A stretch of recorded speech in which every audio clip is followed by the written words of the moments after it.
Greetings to everyone present here. My name is Miss Leslie Sunny from the Department of Commerce, the Bhopal School of Social Sciences. And today we are going to study a very important topic from business economics, that is the central problems of the economy. Before starting the module, let us see what are the learning objectives. After this module, you will be able to understand about the economic problems that are there in society, like scarcity of resources, unlimited human wants and the limited resources, and the central problems of the economy, that is what to produce, how to produce and for whom to produce. When we think of society in common, we know that all the people have unlimited human wants. There are unlimited human wants, but the resources are very limited in nature. For example, even though we have one of our wants satisfied, it won't help. We have another want. So, in an economy, there are unlimited wants, but the resources which are there are very limited in nature. So, this creates a very big problem, and that problem is the economic problem. Also, the limited resources that are there in the economy have alternative uses. By this, we mean that, for example, there is land. Land can be used for producing various things, like it can be used for agriculture, it may be used for building and whatnot. So we see that in an economy, there are limited resources, but the wants are unlimited. And to bridge the gap, there comes the problem of choice, which means that we have to make a choice which is such that can satisfy most of the human wants and by using the limited resources. So, let us understand the relationship between economic problem and the central problem. As we have already discussed that in an economy there are unlimited wants but limited resources, and we have to create a balance between both. So there arises the problem of choice. Which type of good has to be produced so that maximum people's want can be satisfied? Also, we have to remember, as we had already discussed, that all the resources have alternative uses. Hence, this creates a very big problem of choice. The problem of choice then creates the central problems, that is, what is the amount of goods that needs to be produced and how these should be produced and for which section of the society it needs to be produced. Now let us understand in detail the central problems of the economy. We need to understand here that the central problem is present for all the countries, irrespective of a country which is being developed, developing or underdeveloped.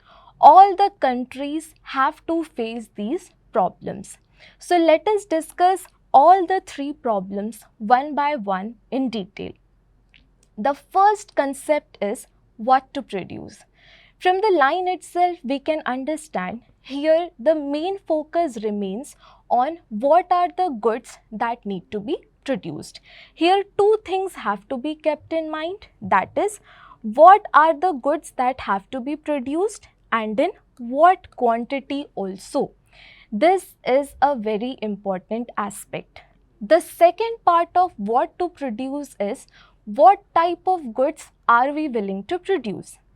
What are the goods that are most demanded? Like, is it that we need to produce capital goods or we are willing to produce consumer goods? Now, let us understand what are consumer goods and what are capital goods. Capital goods simply are the goods which have a very high value, and these goods help in the production of consumer goods. For example, if we invest our money in machinery, it is a capital good. Why? Because it has a very long shelf life. Apart from that, it helps us to produce the consumer goods and the other examples. But when we talk about consumer goods, these are the goods which are used for consumption, or these are the goods which have a limited shelf life. Now let us understand it with the help of a graph. First, as we have discussed, we have a problem of what to produce, and then we have two solutions to it. We have to find what are the possible goods that can be produced and in what quantity. Next, after selection, we have to think which type of good are we willing to produce. As we have discussed, capital goods are the ones which have very high value and they help in the production of consumption goods. Example, machinery. And the consumption goods are the goods which are used by consumers. The consumption goods can be further divided into durable goods and non-durable goods. Now, what are these durable goods? These are the goods which have a longer shelf life, say more than 3 years. For example, machinery, building, among others. And non-durable goods are the ones which have a limited shelf life of less than 3 years, which means that they do not have a very high shelf life. For example, the fruits and vegetables that we purchase, the clothes that we wear, they are non-durable goods. They have a limited life shelf. Now let us understand the second concept, that is how to produce. Once the entrepreneur has decided what type of good he has to produce, now he will think how he is going to produce the good. Now, here the most important aspect is that we have to select the technique of production. By technique, we mean that there are two techniques of production. One is labor intensive industry and second is capital intensive industry. So what is this capital intensive industry or capital intensive technique? Capital intensive technique refers to the technique whereby you are using more and more capital, or we can say you are using various technology. But when we talk about labor intensive technique, more amount of labors are used. And the technique simply depends upon the level of economy of a country. Now, if we say the example of India, we will follow labor intensive industry because we have labor surplus as compared to the capital surplus. It is very normal to understand that India has a very high population and many people are the ones who are willing to work. So for India, capital intensive technique is helpful, but most of the developed countries always prefer capital intensive technique. The another area regarding this concept is affordability and availability. By affordability, we simply understand the cost which is there. All the entrepreneurs do business with the aim of earning profit. If they can earn higher profit by having labors, then they can go for labor intensive technique also. Also, if you select the right technique, this will give you the highest amount of profit. Now, let us understand this with the help of this diagram.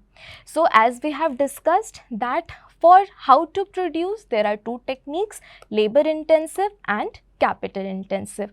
Labor intensive is mostly used in underdeveloped and developing countries. Also, these countries can take help of some capital intensive technique also, which means combination of both can be used. And capital intensive technique, which means full use of technology or machinery. This is mostly done by developed countries.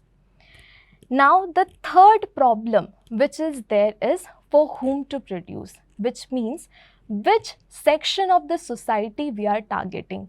Is it the rich strata or the poor strata or the middle class? So this decision is also very important, that is the selection of which section of the society we are focusing.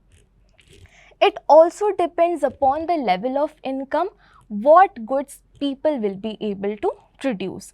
If we are targeting the rich people only, then only rich people will be the ones who will be able to buy our goods. So all these decisions have to be made. One more addition to the central problems of the economy has been done in recent times, that is future provision for economic growth.